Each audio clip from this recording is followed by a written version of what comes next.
Hey, hello everyone. Tingnan niyo yung kahoy ni Nico, guys. Yan na. Ito is order ito ng kanyang uncle. So, yung uncle niya is nag-iwan ng karo dito itong cart. Natapos na ni Nico. Mabilis lang, guys. Mga 2 or 3 hours natapos na ito. Pero hindi niya naman itong manual na binugha, guys. Kasi ginamitan yan ng machine. So, pagkabugha doon, mahulog yung kahoy dito. Ayan, so ready na yan siya for pick up. Pumasok si Nico sa loob ng bahay kasi kakain daw siya. Meron pa kaming sobra kahapon na kalaki ito or yung salmon soup. Yun yung kakainin niya. Pero ako, bago ako pumasok ng trabaho, i-check ko lang yung forest dito, guys, malapit sa amin. Kung merong signs ng Corvus Yeni. Hindi talaga ako nakakita ng mushroom na yun, guys. Hindi talaga siguro para sa akin yun. Kasi sabi ni Diana na, baka hindi talaga yun para sa'yo. Kasi pang marami na daw dito sa aming Mustator Visieni or yung mushroom na may itim. Plano nilang pumunta dito sa amin pag panahon na ng Torvisieni or yung Fanao Chanterelle. Pero check ko lang dito. Baka naman. Suot ko na yung aking yellow boots. So, maglalakad tayo dito, guys. Pasok tayo dito sa gubat na to. Kasi ito yung road. O, dito tayo papasok sa gilid. Yung mga blueberries, guys, ayan na, oh. May mga dahon na sila. Yung blueberries dito sa Finland, kahit saan yan. Kahit saan ka pumunta na gubat, merong blueberries.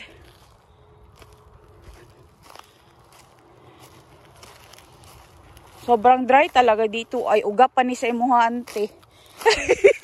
Ay, wala jud. Wala jud ka. Moist. Dito sa amin, guys, hindi ko na kailangang lumayo pa para maghanap ng blueberries kasi dito sa forest na to malapit sa bahay maraming blueberries.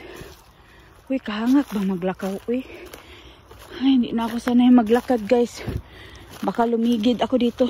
Gihangak ko lisudan ng tambukikay ta. Puro yan blueberries, oh.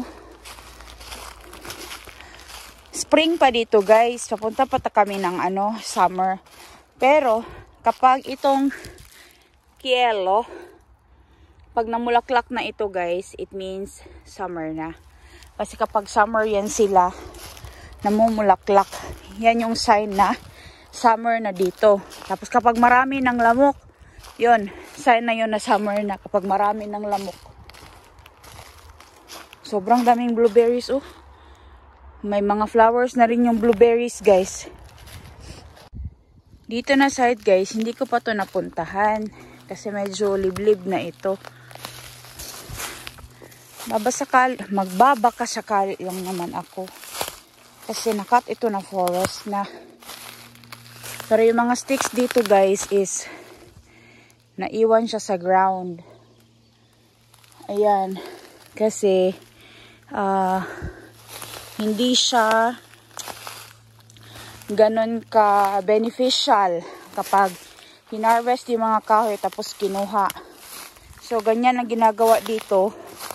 Yung mga naputol, hayaan na lang yan siya dyan. Tapos, babalik na yun sa lupa para maging fertilizer. Dito sa Finland, nagka-cut sila ng puno every year talaga. But they are very responsible. Hindi kagaya dyan sa Pilipinas na, hala, sige, hagbas kay hagbas. Putol kay putol. Dito, guys, hindi ganon.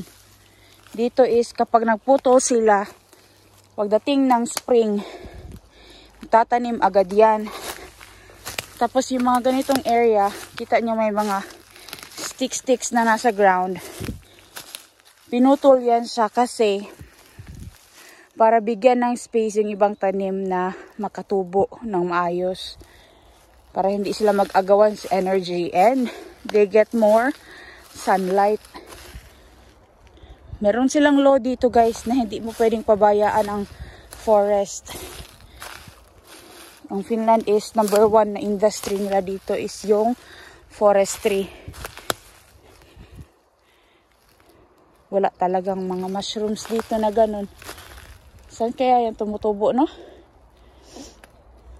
Saan ako maabot naglakad ba? Wala talaga akong nakita.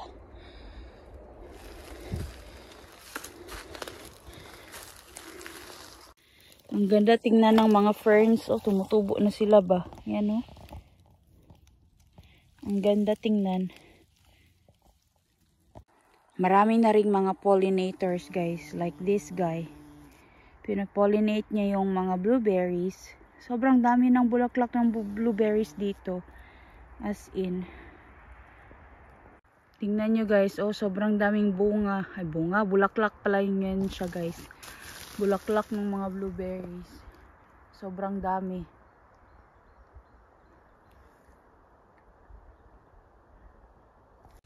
Hi guys. Ibang view na naman ako ngayon. Napasok na ako guys. Meron pa akong shift today na afternoon. So 1 o'clock ko magsa-start. And wala akong baon. Oh my goodness. Medyo maaga ako today guys. Alam na pa man mag-start yung work ko. Pero maaga ko kasi ako lumabas ng bahay din. After dun sa forest, kumuha ako ng susi na sasakyan. Tapos, drive na papunta dito. Sobrang layo ng iniikutan ko dito ngayon guys. Papunta sa aking locker.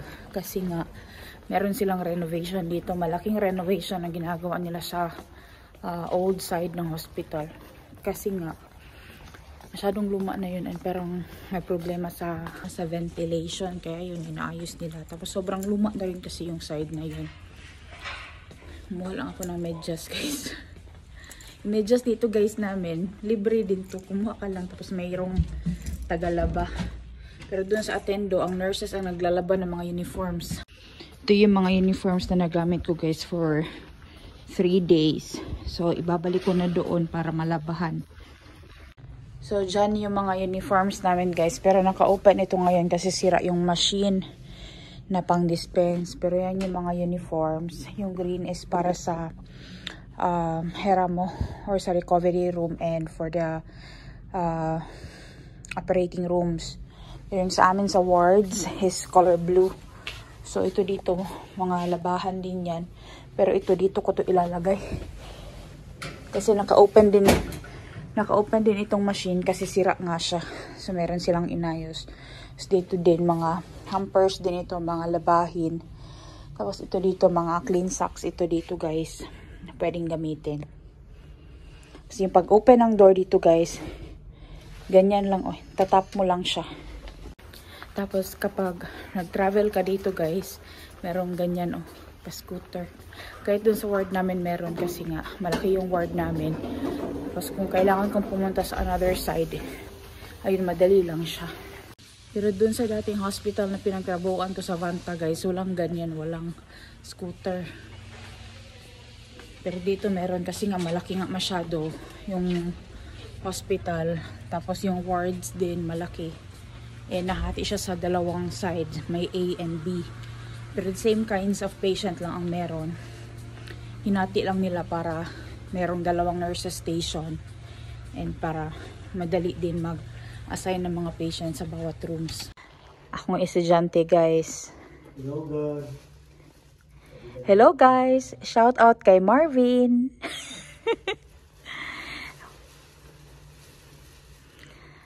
Siya lahat ang pinagawa ko ng lahat-lahat sa pasyente. Meron pa siyang isang hinihintay. Dalawang pasyente namin today na hinihintay ni Marvin.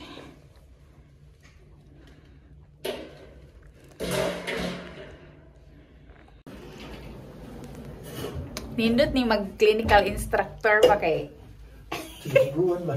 I-pressure si Marvin. Hindi guys. Ay tayo yan ni Mars. Oo. Shout out to yourself. Shout out to myself. Hi to my crush. Nasa Pikas. Ay, may crush siya dito sa ward. Hi guys! Ang ako ang amo is Gikapoy. Na-stress ang ako estudyante. Pero, huy, he did very well. He was so brave to take the endorsement guys galing sa, ano tawag niyang hera mo? Recovery room. Galing sa PACU. Galing sa PACU. So tumanggap si Boss Marvin ng endorsement. So it was his first time and he did very well. Hello Ray guys! Andito ko ngayon sa Tokmani kasi titingin ako dito kung meron sila nung tanim na tanglad na pang summer. So mga nakita ko dito is mga summer plants lang siya. Ito may naka-sale na. Ay hala, ito naka-sale na guys. 7 euros na lang ito. Ito is blueberries siya guys na honey oye. 10 packs. 7 euros. Wala nang polka. Wala naman yung polka. Polka man yung gusto ko. Pero ito is naka-sale na ito. Pero namatay naman yan. Oh. Pero pwede pa yan mag-bounce back ba? Ito oh. Parang okay pa man to. Sale nila. Nag 5 na lang siya. Hindi na ko mapalit anong naka 5 euros kasi parang kunting kuan na lang ligas ana matigwak na. Pero bibili din pala ako ng tawag nito raspberry kasi itatanim namin doon. Ito is mga blueberries ito oh. Magtanim din kaya kami ng blueberries o raspberry. Raspberry na lang siguro.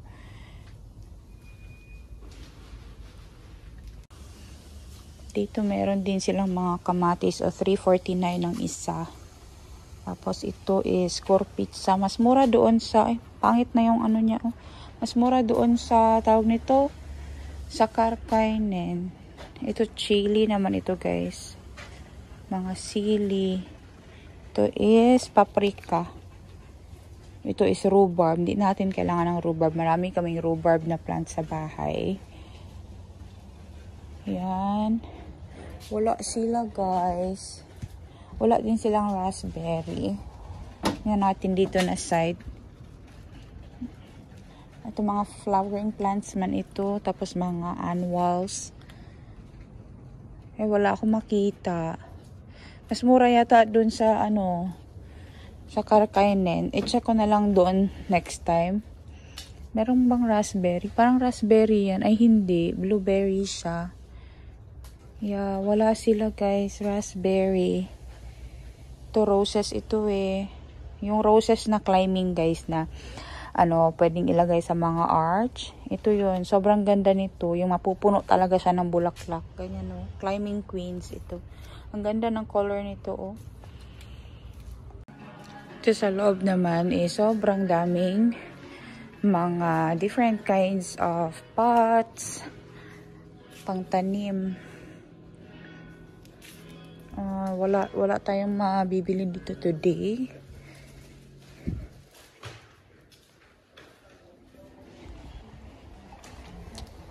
Yeah, wala tayong mabibili dito today. Anyways, guys, wala talaga akong planong pumunta dito sa Tokmani. I-check ko lang kung meron sila nung tanglad, pero wala man sila. Kaya alis na tayo dito and mag-grocery tayo. Sobrang init ng weather today. Ang duster lang ko guys. Kini akong duster. Aw, mo po na akong gisuot na natog ko guys. Diretso lang talaga ako. Panuklay. Diretso lang talaga ako ambak sa sakyanan guys. Kasi kinatid ko si Anika sa school. Kasi na-late kami ng gising. Kapag kasi springtime guys, nag-change din yung routine namin. Yung katawan namin nag-a-adjust. Kaya sobrang maliwanag. Nagising si Anika ng 4 o'clock. Yung 4 o'clock kasi dito parang alas 8 na ng umaga dyan sa Pilipinas. So nagising siya ng 4 o'clock. Tapos tumabi siya sa amin. So pinatulog ko siya ulit. Tapos sabi ko, Anika, you sleep more. Kasi sobrang maaga pa. Dapat 7:30 yan siya magigising. Nakatulog kami guys. Tapos kami talaga pag magkatabi kaming tatlo, matutulog talaga kami yan guys. Kasi sobrang warm ba yung feeling. Alam mo yung malapit kayo pag natutulog. Ayun, nakatulog kami. Alam niyo anong oras kami nagising? Nagising kami ng 8:15. Tapos yung taxi ni Anika, yung school taxi niya, darating ng 8:23. 8 minutes na lang. Kaya yun, hindi na namin na-cancel yung taxi niya. Mabilisan na kain na lang ng breakfast. Tapos uminom siya ng gatas, tapos tinapay. Tapos hinatid ko na lang. Pero actually, yung taxi niya pumunta pa rin sa bahay. Nagsabi na lang si Nico na hindi na magta-taxi muna si Anika ngayon. Mamaya na lang siguro pag pauwi. Kasi nga, late na shadow kami nagising. Tapos nang hinatid ko si Anika sa school, yung isang classmate niya, late din pumasok. Ayun, sabi ng teacher, yeah, it's okay. Kasi hindi pa naman daw sila nagsisimula. Timing guys, 9:05. Nahatid ko siya sa school. Tapos ang inahan guys, wala panuklay, wala pang hilamos, wala pang toothbrush. Ani ang lakaw, ambak na diretso ko. Tapos ang ako ang duster ng pangtulog guys. Actually, pang waray-waray lang ba? Pang laroy-laroy lang. Hala guys, ang akong pantulog, mora gihapon ang gisuot, nagsuot na ako underwear and all, no. Mo na importante, bahalag ang suot nimo is kuan, basta nakapangmantika o nakapang bra, okay na to. Pero anyways, punta tayo din dyan sa Lidl kasi meron tayong bibilihin na mga kailangan sa bahay na wala kami. And kailangan ko ring bumili ng ibang ingredients na wala kami guys sa bahay o yung hindi namin nabibili sa Haviki. Kasi hindi naman talaga lahat is nabibili doon. And gusto kong gumawa ng something today na kapag springtime ko lang siya nagagawa. Kasi kapag other season, hindi natin siya pwedeng gawin. This season lang siya pwedeng gawin. Kasi nga, ito lang yung season na available yung ingredient na yun. And of course, isasama ko kayo and papakita ko sa inyo kung ano yung gagawin ko. So, dito na ako sa Lidl, guys. Pasok tayo dito sa Lidl kasi dito tayo mag-grocery. Konti lang naman yung bibilhin ko. And kung wala dito yung ibang ingredients, punta tayo ng Co-Market. Sana meron sila dito ng Haviki, no? Para hindi masayang yung pagkain ba. So, bili tayo nitong sugar. 1 kilo ng asukal. Bili din tayo nitong lemons guys. Kasi wala na kaming lemon sa bahay. 7.50. 1.69 ito siya. Yan yung price niya. 1 euros and 69 cents. Tapos yung organic is 2.99. Mas mahal talaga yung organic. Ito yung organic. So bili tayo nitong lemon. O diba? Pag ikaw namili talaga sa store, titingnan mo rin yung may daot o hindi daot, kahit gaya nung ganyan. Mahabiki na yan siya guys, mamaya pag nakita nila yan. Parang ganito man din ang itsura dun sa Haviki, uy. Pero yeah, wala tayong ganito sa bahay, sa bibili tayo. Kailangan din natin itong grated na Emmental na cheese. Walang gamay-gamay, ani. Uy, warang dako makaayo. Ito grated. Ito kasya na ito. So, bili tayo nito kasi ito yung gagamitin natin. And, bili tayo nitong lactose-free na cream. 15%. Ano ito? 10%. So, ito ang gamitin natin kasi mas creamy. So, bili tayo ng 2 nito kasi para magamit ko rin sa next na pagluluto ko, guys. Pero isa lang talaga ang kailangan. Tapos, kailangan din natin itong cheddar, guys, na cheese siya, yung melted siya na cheese. Ayan. Bili tayo nito.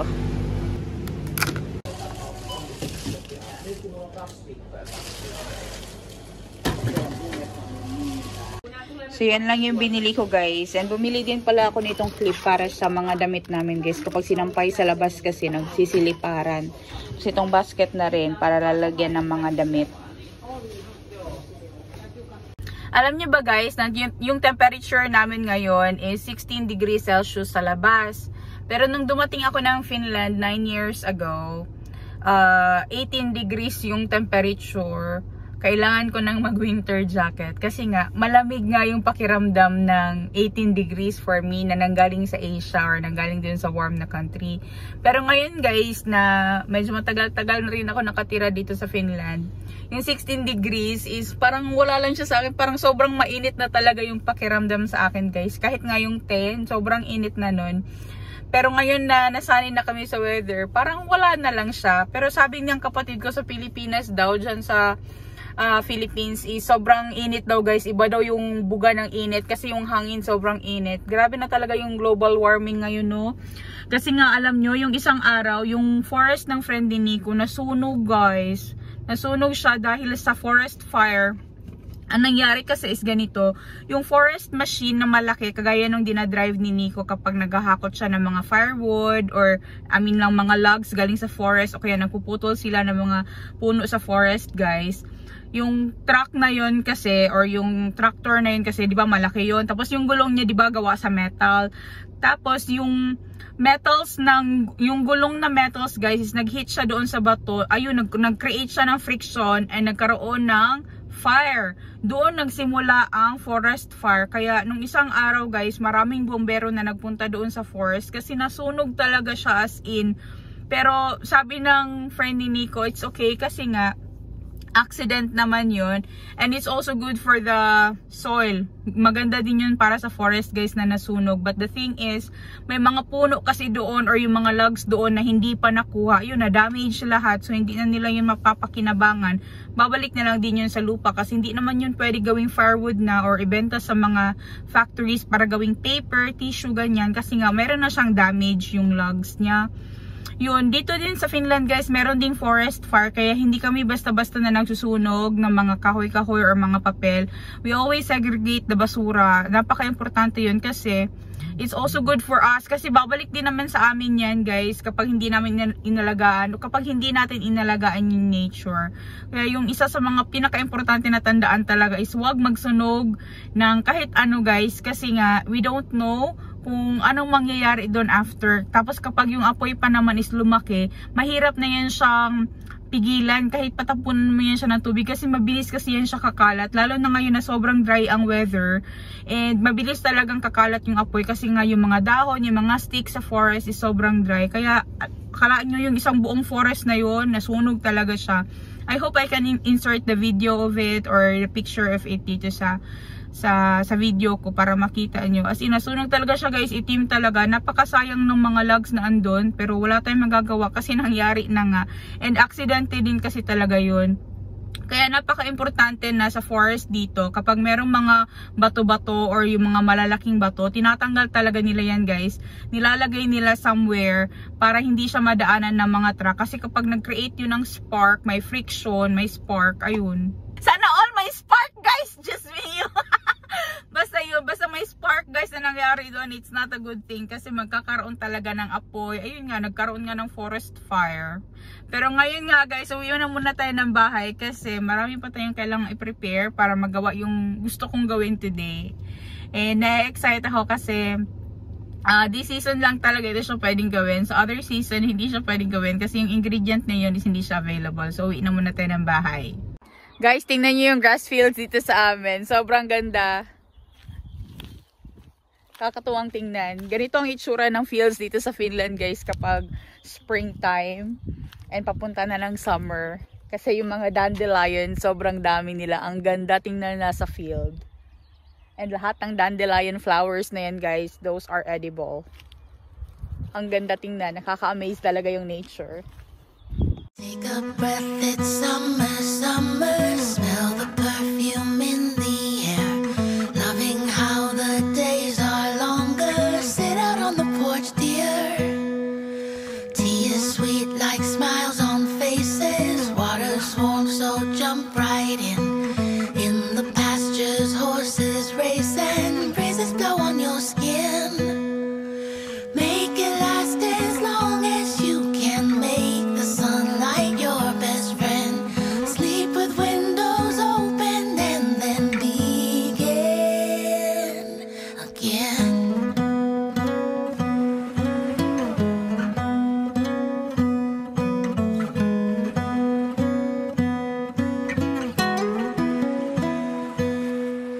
Take a breath, it's summer, summer. Go out barefoot in the rain. Pick tomatoes and cucumber. You can eat them all day. Find a tree and sit right under. Watch the ladybugs take flight. Try and catch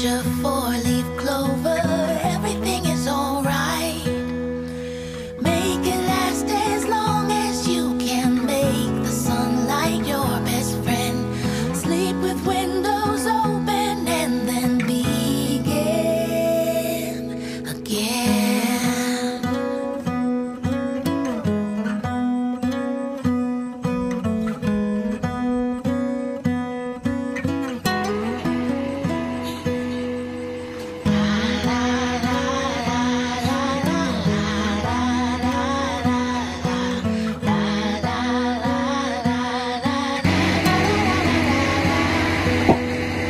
Make it last as long as you can. Make the sunlight your best friend.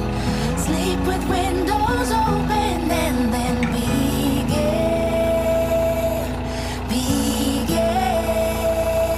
again.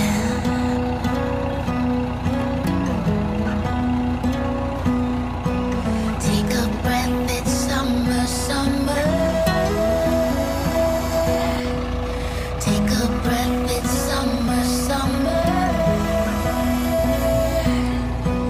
Take a breath, it's summer, summer.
We are so poor, we just eat trees.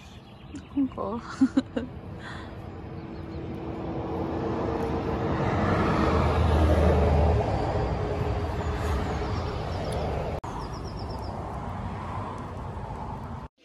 Pagdating ko ng bahay guys, wala pala kaming pagkain ni Nico. So ito, ginawa ko na itong tira namin na apples and yung citrus. Tapos yung carrots guys, ginawa ko na siyang juice lahat. Tapos gagawin ko yung pasta today. Instead, nagagamitin ko yung itong ruwaka kerma para dun sa gagawin kong pie. Gagamitin ko to para sa aming pa-lunch muna. So, bibili na lang ako ng another nito mamaya. Kasi yung pasta na ang galing sa Haviki is gagamitin ko today. And lalagyan ko siya ng cream and ng konting cheese para yun na yung maging lunch namin. So, ito na yung chanterelles na ravioli, guys. So, ito yung gagamitin ko. Tapos, itong cream. Tapos, ito yung magiging lunch namin today. Si Anika mamaya pa naman yun hapon uuwi. So, Hindi din namin ito maubos ni Nico. Kaya titirhan na lang namin si Anika para meron siyang makain mamaya pagka-uwi niya ng bahay. Meron pa ako nitong waffles. Yan. Meron pa ako nitong truffles, guys. So, gagamitin ko rin ito dito sa aking pasta. So, cream and itong truffles lang na may salt ang ginamit ko dito. Wala nang iba. So, ito na yung magiging lunch namin. Ravioli na chanterelles. Tapos, meron siyang dried thyme. Yung mga na-save ko na thyme galing sa Haviki. Tapos, nilagyan ko lang siya din ng truffles na galing din sa Haviki, guys. Plus, yung cream na binili ko today. So, mamaya, bibili na lang ako ng another cream para dun sa gagawin kong pagkain. Naalala nyo yung cookie dough, guys, na nanggaling sa Haviki? Ito na yun. So, hatiin ko lang to, guys. Tapos, ilalagay natin sa oven para meron kaming panghimagas after ng lunch. Grabe talaga si Haviki, guys. Ito yung baking sheet na Dr. Oetker na nanggaling doon sa Haviki. Kompleto. May pa-cookies na tayo. Tapos lalagyan natin cookies dyan. Kompleto na siya talaga lahat. May pa-baking sheet pa. Salamat talaga sa Haviki, guys. As in, I feel so blessed with Haviki always. Diba? So, meron na tayong pa-cookies para sa panghimagas, pang-coffee mamaya after lunch. Ito yung smoked salmon, guys, na nanggaling din sa Haviki. So, kasali ito sa lunch namin today. Tapos, itong mga cookies, ilalagay na natin to sa oven. Ang sarap ng smoked salmon, guys. Nilagay ko lang sa oven kasi para ma-warm siya. Kasi galing ito sa freezer. Uy. Nung pinakita ko to kay Nico today, guys, sabi niya, sarap. Ang ganda nung Dr. Oetker, guys, na nakuha natin doon sa Haviki. Tingnan nyo, non-stick talaga siya. Tapos, reusable siya, guys. So, pwede siyang hugasan. So, ito na yung cookies. Galing sa Haviki. Salamat. Diba? So, lalagay ko lang to sa aming plato para ready na kumain. Si Nico, hinihintay ko pa kasi nagkuha pa siya ng isang load ng mga logs, guys. Galing doon sa gubat. And pabalik pa siya dito sa bahay. Hindi pa nakauwi si Nico, guys. Si Anika kasi nasa school pa. Ito yung cookies, ang sarap.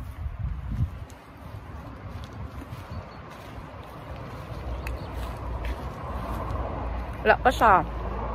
Pauwi pa yun, guys. Itong mga kahoy na andito, guys, sa tito to ni Nico.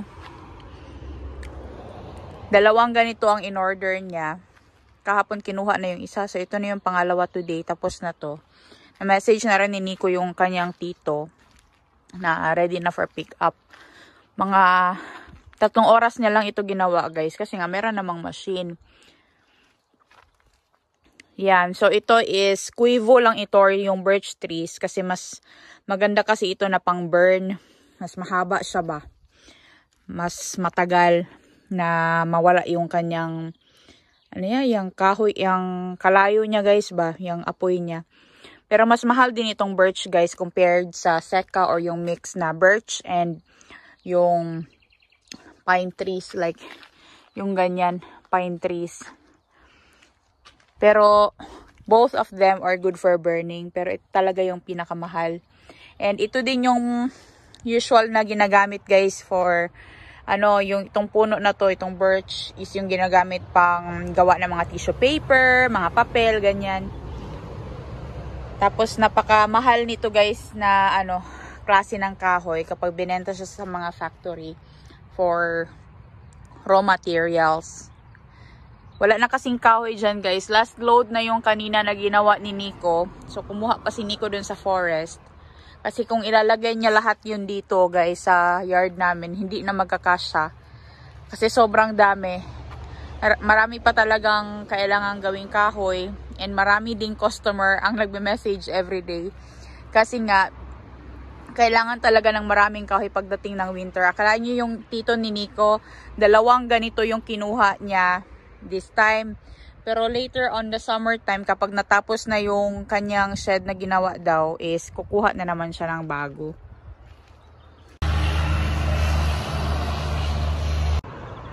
Ito yung puno ng kusi, guys, or yung pine tree. Sobrang laki ng puno na to. I don't know ilang taon na ito guys. Siguro more than 100 years old na ito.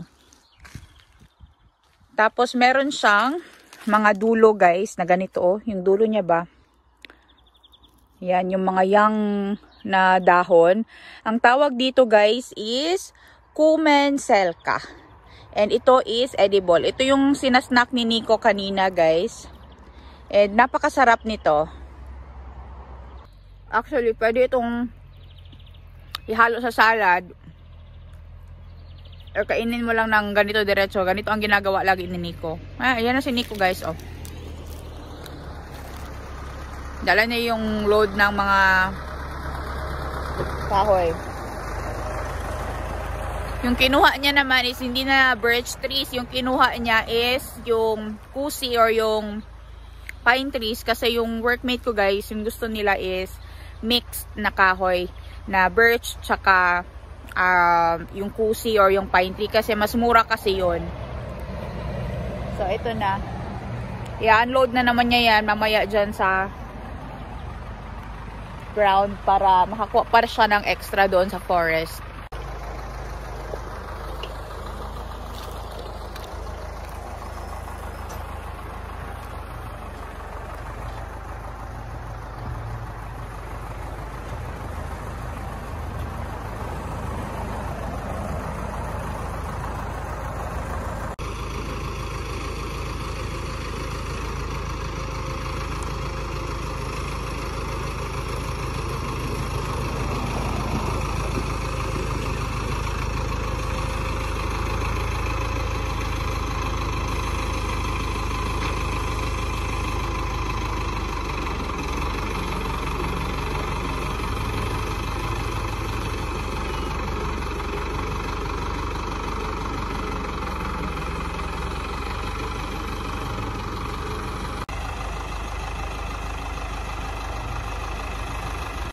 Tapos itong mga skin ng kuivo guys, hindi ito tinatapon ni Nico guys. Iniipon namin to kasi ito yung ginagamit namin pang siga. Pang starter ng kahoy. And pang start ng apoy. So iniipon to ni Nico guys. Hindi namin yan tinatapon. Alam niyo ba na ito din is ginagawa itong sapatos during the olden days. Ginagawang basket. Tapos yung, ano yun? Yung mami. Ganito yung box ng mami before guys. Napakaraming pwedeng gawin sa balat na to. But for us, hindi namin ginagawang sapatos or anything. But ginagamit namin siya pang start ng apoy. Instead na papel ang gamitin, mas effective ito kaysa sa papel. Yung garden namin doon guys, hindi pa natapos pero natapos na yung mga patatas. Meron pa kaming ibang itatanim dyan. Pero mamaya na hapon kasi sobrang mainit ngayon. Papakita ko sa inyo yan guys later kapag nagsitubuan na talaga sila. Diba si Nico kinakain niya kanina yung mga buds nitong spruce? Because this is really edible. Ang tawag po nito sa Finnish is Kusen kerka. Umulan po ng konti and it's very good kasi nahugasan na sila. And this is the ingredient na kailangan natin for today para sa aking gagawin na pie. Itong Kusen kerka, once a year lang ito guys. Kasi pag springtime lang ito available. Very soon, mawawala na ito and hindi na tayo makaka-pick nito. Kasi 1 or 2 weeks lang ito andito guys. Mabilis lang ito. And pag springtime talaga lang ang picking nito. Kapag nagpick ka nitong Kusen kerka, kailangan mo ng permission sa may-ari ng puno, sa may-ari ng lupa para makapag-pick ka nito. Kasi hindi ito kasali doon sa mga berries and wild fruits and flowers or yung mga herbs na nasa forest na kasali doon sa every month's right na you can pick them for free. Ito is kailangan mo siya ng permission. But I don't need the permission kasi dito naman ito sa yard namin guys.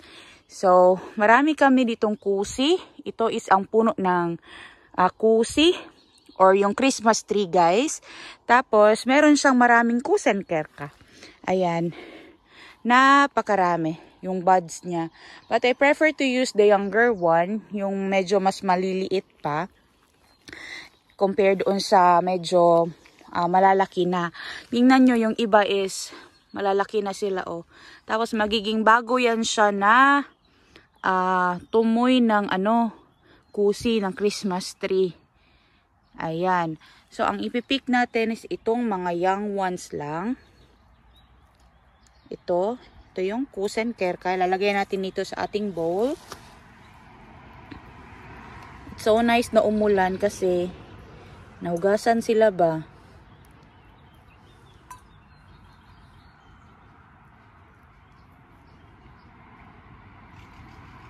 Napakasarap ng lasa nito guys, parang bayabas na meron siyang upload or parang aftertaste. Pero pag nasanay ka, wala na yung aftertaste. And this is very rich in vitamins.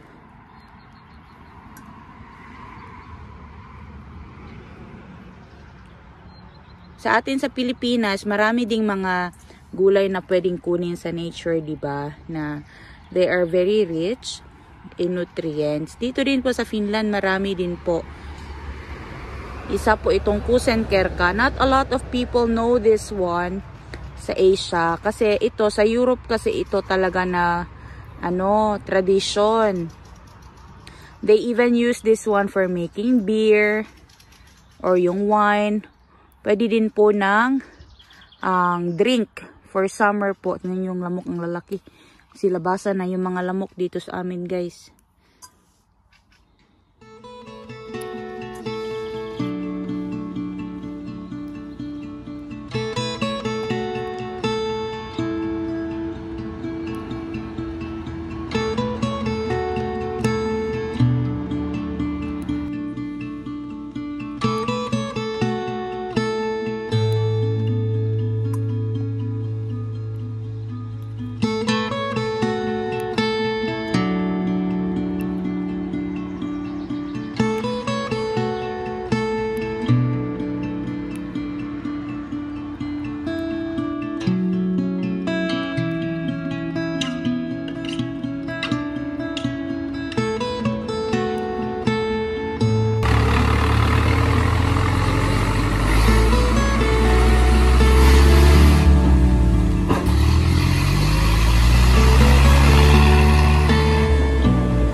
Kusi guys, or itong Christmas tree, that's how they spread their leaves, through that Kusenkerka.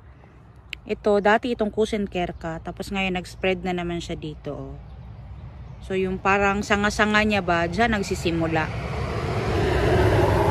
Dugtong-dugtong lang sila guys, dugtong-dugtong. Ito na yung mga ingredients guys na gagamitin ko sa paggawa ng piraka or nung pie. If you've been watching my vlog, naalala niyo siguro ito. Sobrang tagal na ito. Last year pa ito guys na nabili ko doon sa Haviki. Nilagay ko siya sa freezer and this is the best time to use it. Kasi hindi na ako gagawa ng pokoya or yung base ng aking pie. Actually, pwede naman akong gumawa. Tapos, itong poro or itong reindeer meat, nanggaling din ito sa Haviki. Nilagay ko siya sa freezer. So, this is the best pair for this. Sabi ko talaga, meron talaga akong paggagamitan nito. Actually, meron pang isa na andun sa freezer. Maybe gagawa na naman ako ng another one next time. Tapos, meron tayo nitong Emmental na grated na cheese, 3 eggs, tapos yung Dapat milk ang gagamitin, but I prefer to use kerma or yung cream na cheese din siya para super cheesy din talaga yung ating pie. Tapos meron tayo ditong melted cheese and itong kusenkerka or yung dulo ng ating kusi or ng ating pine tree. So nahugasan ko na ito guys, and yung gagamitin natin dito is about 2 hands full lang. So duha ka kumkum mga ana, duha ka kumkum na tawag nito kusenkerka. So ito lahat yung mga ingredients na gagamitin natin, and ilalagay ko na lang po sa description yung ingredients. Tapos baka meron din po kayo makita dyan, lalo na yung mga taga Baguio or meron kayong puno ng kusi or ng pine tree sa yard nyo, pwede nyo pong gawing pie yung kanilang mga dulo. This is also used for salad here in Finland and some other parts of Scandinavia. You will also be needing onion, paprika, and pepper. Hindi na ako maglalagay ng salt kasi yung cheese is salty na siya guys. So, I think tama na yung pagka-salty niya. Tapos, itong din is medyo salty din. So, it will balance everything. Hindi na ako mag-a-add ng salt. Gagamit din ako dito ng pie dish guys na yung bottom niya is removable. And itong baking dish is lalagyan ko siya ng butter around para mamaya kapag naluto na yung ating pie, madali na lang siyang tanggalin.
These two?